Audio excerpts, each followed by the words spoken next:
Hello and welcome to the latest episode of the Dram Show with me, Chris Goodrum.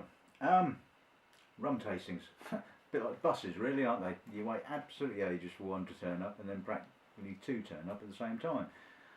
Why am I doing another rum tasting? Well, why not? I quite like a good drop of rum. Ha ha ha. Right. Okay. No. Seriously, why am I doing this tasting? Had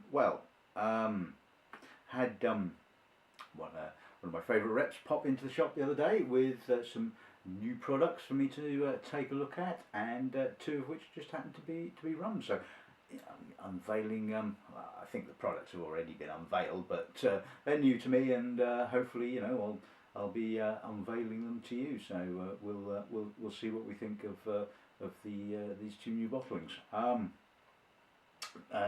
So.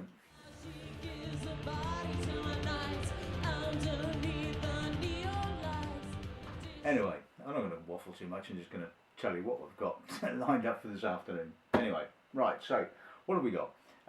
This is the Elements 8, the new bottling from Elements 8. Elements 8 is a brand of rum that's distilled by the St Lucia Distillery Company in St Lucia, funnily enough. It apparently is the oldest distillery in St Lucia, and this is, like I said, this is a new bottling of theirs, which is a barrel infusion. Before you sort of go, God, it's a bloody spiced rum. No, it's not spiced rum. It is an infusion. It is made in small batches, infused with the Criollo cacao bean, otherwise known as chocolate bean. You're going to say it's going to taste sweet and sickly and chocolatey, and well, we shall see. Apparently, the distillery itself is actually really interesting because it's got three types of stills. It has a fairly big pot still called the John Doerr pot still, which produces a heavy, very flavoursome style of rum. They then have a smaller pot still called a Vendome Kentucky Bourbon pot still, which is, like I said, smaller and produces a spirit similar but not quite so heavy in style as the one in the John Doerr. And finally, it has a column still. So it was interesting because I have already tasted this, and I hadn't done any of the background research. Just had the sample, tasted it, and thought, yeah, that smells like it's got a bit of column still in there. Knew nothing about the distillery whatsoever, and obviously it turns out that indeed all of the bottlings that they do are a combination of spirit that's been distilled in these three different stills. So what you in theory should get is quite a complex spirit at the end of it. The spirit itself is all aged in barrels that were originally from the Buffalo Trace Distillery. And like I said, this one, the cacao beans are infused in the final spirit for 4 months. So it's a gentle infusion. It's not going to be sort of like hugely chocolatey at the end of the day. But we'll get to that and see where we see what we think of that. Right. Okay. So sample number 2 is a new rum called the Blackwell Jamaican rum. Now, apparently this is the brainchild of Chris Blackwell, who, South and West probably still does, Run Island Records. Now, allegedly, I think his family basically owned Ray and Nephew, which produce the Appleton's Estate range of rums, and basically, so the story kind of goes, he decided that instead of getting into the family rum industry, he wanted to get into music, and and hence set up and founded his record label, and then after doing what he's done with that, he suddenly sort of like had the desire to do a rum. So what do you think he did? Yeah, you got it. Basically, he went back to Ray and Nephew and got them and bought. Well, I'm assuming bought sort of like casks of rum or commissioned them to produce a rum for him. So essentially, what we're looking at is an Appleton Estate rum. I don't think it's particularly expensive. And well, I won't say any more. I have tasted it already before doing this particular video, so I know what it's like. But yeah, I'll keep you in suspense, shall we say, for a little while longer. And these two samples are Eldorado. This one is the 15-year-old, and this one is the rather good 21-year-old. Not cheap, but yes. And I have tasted both these before, and fortunate enough to be sent samples of these two. So I thought, well, there you go, got a rum tasting for you. So anyway, enough of all of that, and shall we crack on and start with the Elements 8 then?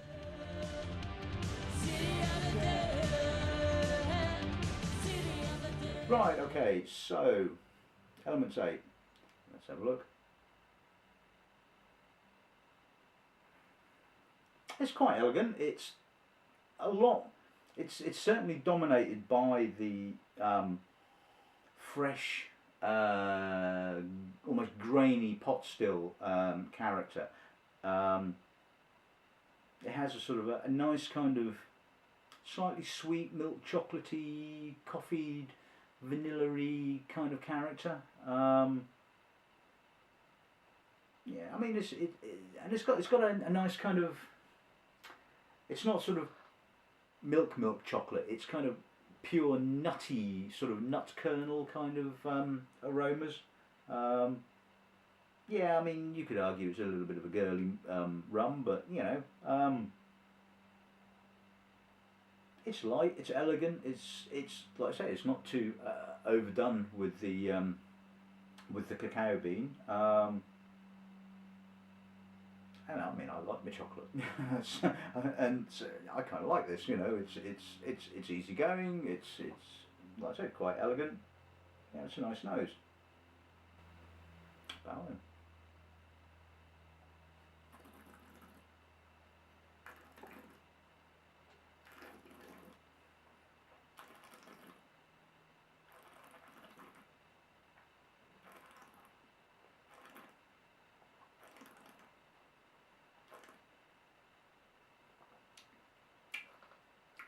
Yeah, there's a lot of upfront chocolatey, coffee, vanilla, but you know, once that sort of like starts to pass through, you then start to get the more of the sort of the column still rum with that sort of crisp, almost graininess, and underneath all of that, there is definitely some more sweeter, demerara, sugary, sort of weighty, molassy, very light molassy sort of rum. And then it finishes with again the sort of like the sort of nut kernely kind of coffee chocolatey sort of notes. So yeah, I like that. I think that's really enjoyable. I think it sort of ticks all the boxes. It's got elegance. It's got balance. It's certainly got progression on the palate. It's not one dimensional. And yeah, okay. I don't think your rum purists are gonna really go for this in a big way. I mean, it's like I said, it's a bit of a girly rum, but you know, it's easy going. It's a nice. I think it's a nice sipping rum, certainly on a pleasant sort of sunny Saturday afternoon. So yeah, I like that. I think that's really enjoyable.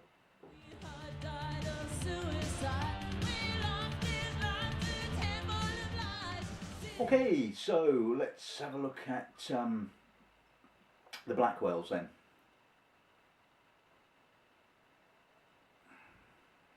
It's a Jamaican rum, isn't it? Really. I mean, it's big, it's broad, it's brash, it's young Appleton. I mean, it's just got Appleton absolutely stamped all over it, which is not a bad thing. You know, I mean, I think sort of for 30 odd quid, I think your Appleton Estate 8-year-old is brilliant rum to go for. You know, it sort of does everything you want of a rum. it's a bit straightforward. It's got some sort of big treacly molassy, lightly spirity notes to it.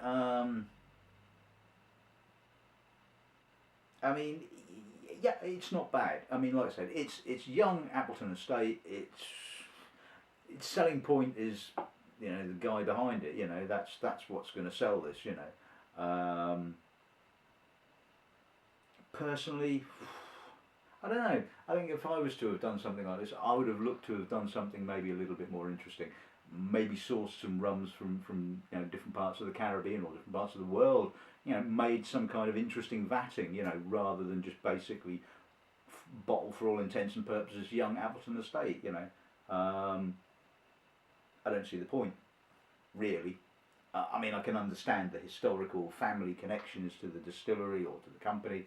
I can see all that. That makes perfect sense. But it's just going to trade on the guy's name, really, at the end of the day. But like I said, I mean, it's just not denigrating the spirit whatsoever. The spirit is good. It's young Appleton Estate. Anyway, let's see what the palate gives us then, shall we?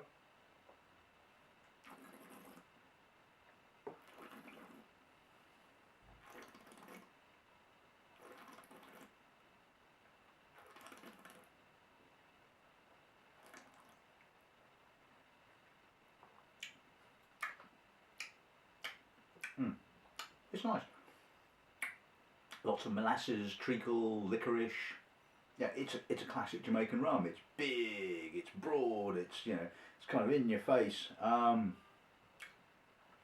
don't think it's going to be particularly expensive. Like I said, I don't think the spirit is particularly old. It certainly doesn't have, say, the complexity of the Appleton's 8-year-old. So I would guess that this is certainly a predominantly younger spirit, probably 5, 6 years old, maybe. But it's good quality. It does the job. For me, it's just not quite exciting enough. But yeah, it's good. It's good.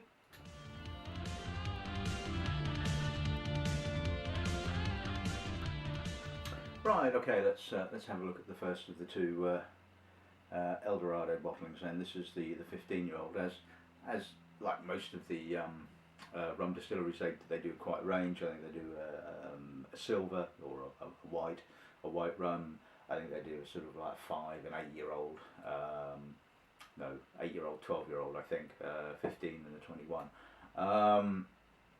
So let's see what the 15-year-old. I mean, I know the 15-year-old is relatively pricey, 50 odd something. Let's see if it's worth it then, shall we? Oh, that's a lovely nose. Really complex. Slightly grapey.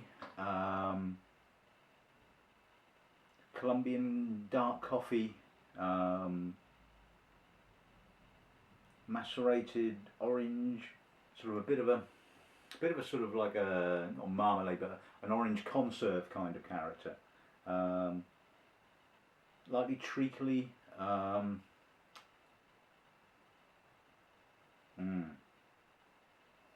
Now I'm getting a little bit of vegetal, a little bit of the sort of a light sort of agricole note. Lots of dried fruit, prunes, figs, raisins.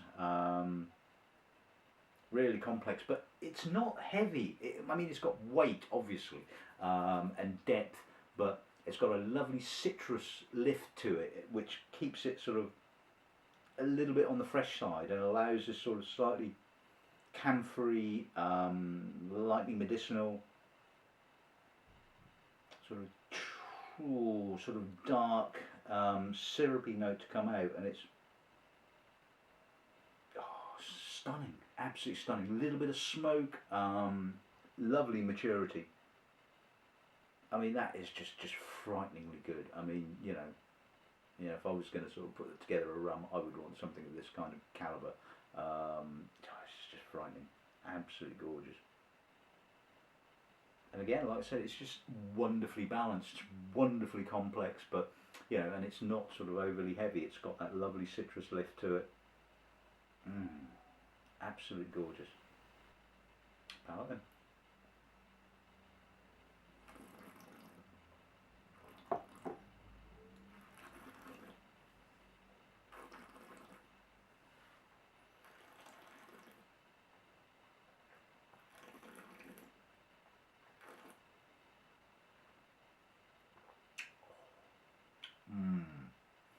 Just like the nose, soft, really complex, opens up with the sort of like the dark treacly molassy licorice flavours, a little bit of that kind of orange conserve, and then it starts to freshen as it gets towards the middle. The alcohol obviously sort of comes in, bringing with it sort of, you know, that little sort of light camphory medicinal note. But the finish is gorgeous. I mean, again, it's just really balanced. I mean, certainly, yeah, it's sweet. You can feel the sort of treacly sweetness right on your lips and on sort of like the edges of your tongue. But you know, the alcohol and the citrus character just has this lovely balancing, cleansing effect, and finish absolutely fantastic. That is amazingly good rum. Like that a lot.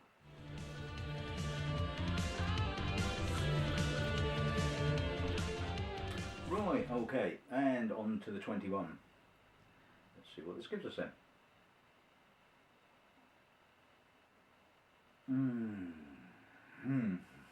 Ooh, that's good. There's an obvious kind of correlation between it and the 15. It has that similar unctuous sort of dark macerated orange conserve, treacle, licorice, but you can smell that this has got more maturity to it. I mean, this is just sublime. I mean, if you thought that was good and then you taste this and you just go, oh my god, this is unbelievably good. Oh, lots of sun-dried raisins, touch of grape, dark coffee, a little bit of syrup, again a little bit of the medicinal, camphory, herbal, vegetal notes. I mean, you can certainly smell that the oak's giving it some more age. It's got an almost kind of light sort of aged sawdusty kind of note to it. Yeah, that's good. Again, sort of a little bit of a almost peatiness now, a little bit of sort of smoky, peaty, sort of earthy. This is just really complex. I mean, this is one of these spirits you just stick your nose in a glass every time, and you're just going to get something different. You know, it's just absolutely sublime.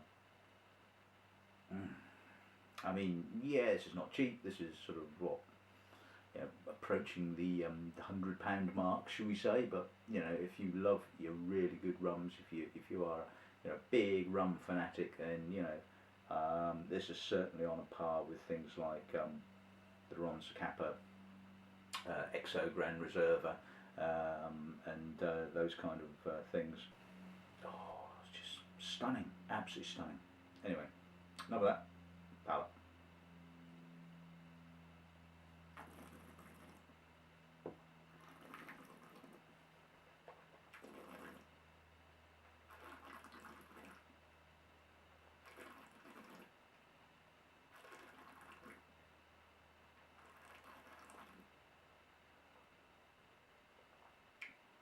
Ooh.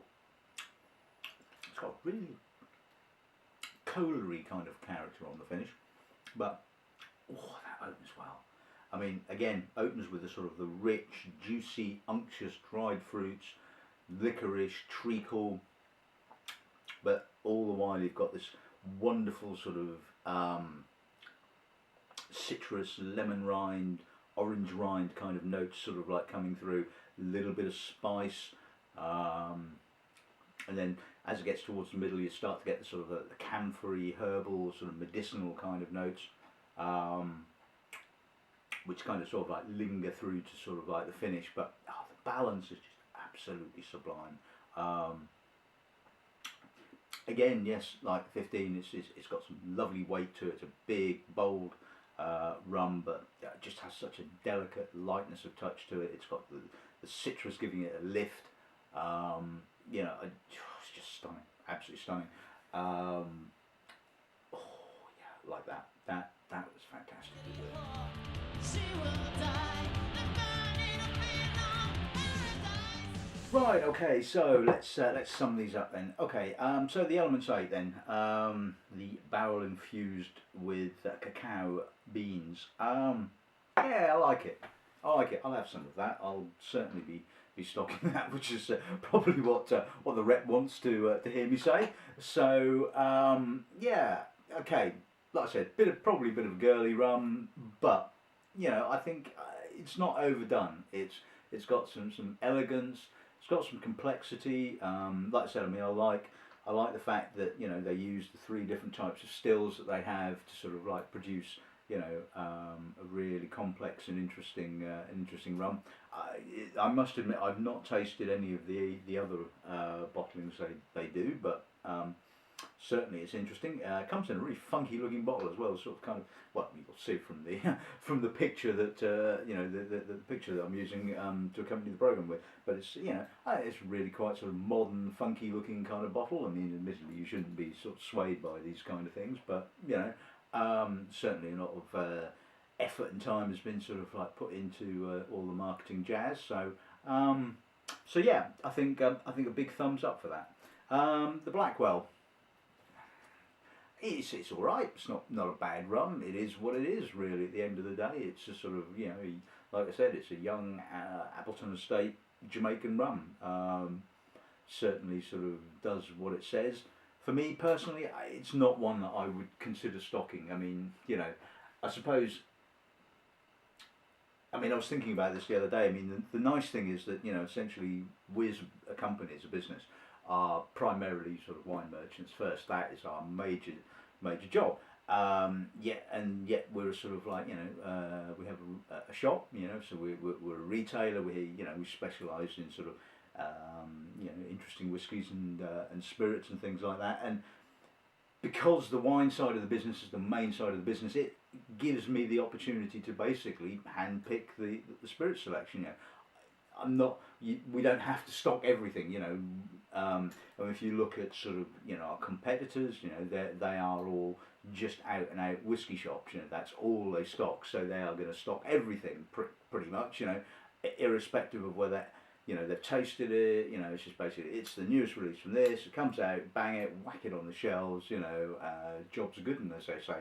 Whereas I have the sort of the luxury of basically being able to say, yeah, I like that. That's distinctive. That's individual. It's funky. It's whatever. It's good quality. I'll put that on the shelves. The I suppose that the only downside is like I keep going on about is the fact that I just don't have a huge amount of shelf space. You know, literally every square inch of the showroom is crammed with a bottle, and that basically means for me, you know, to get some space on that shelf, you know, you've got to be showing me a bloody good product. You know, it's got to have something going for it. It's got to be something different. It's got to fight for its place in on my list, basically. And I certainly think the Elements 8 definitely it warrants a place because it's interesting, it's different, it's complex. The Blackwell's, like I said, it's not bad, but it's like I've got Appleton Estate 8-year-old, and I can't see myself sort of selling that. You know, if basically somebody wanted a big, broad, juicy Jamaican, well, I'd just go for the Appleton 8. End of story. That's just the way it kind of goes. Eldorado. Well, I mean, what can you say? Phenomenally good rums. I mean, you know, complex beyond belief, but again, you know, really balanced, really intriguing.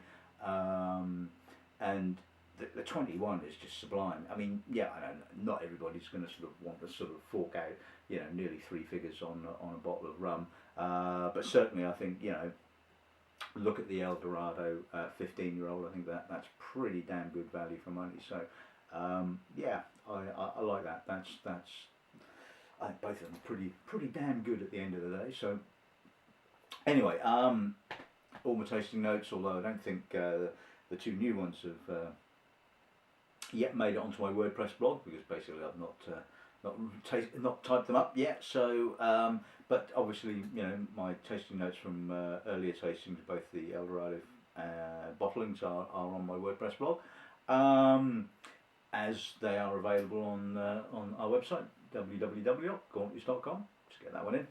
This one will be in soon, so you know, if this sounds like your cup of tea, or your rum, as the case may be, well, yeah, we will have it in stock soon. So anyway, I guess that's pretty much it for this episode of the show. So I hope you've enjoyed it, and I hope you'll you know, maybe pop in, pick up a bottle of El Dorado, or maybe even the Elements 8 at some stage. So anyway, that's enough of that.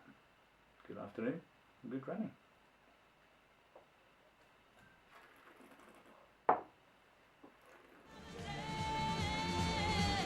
City of the dead, city of the dead, city of the dead will crush your teeth. City of the dead will pick your head. City of the dead is here.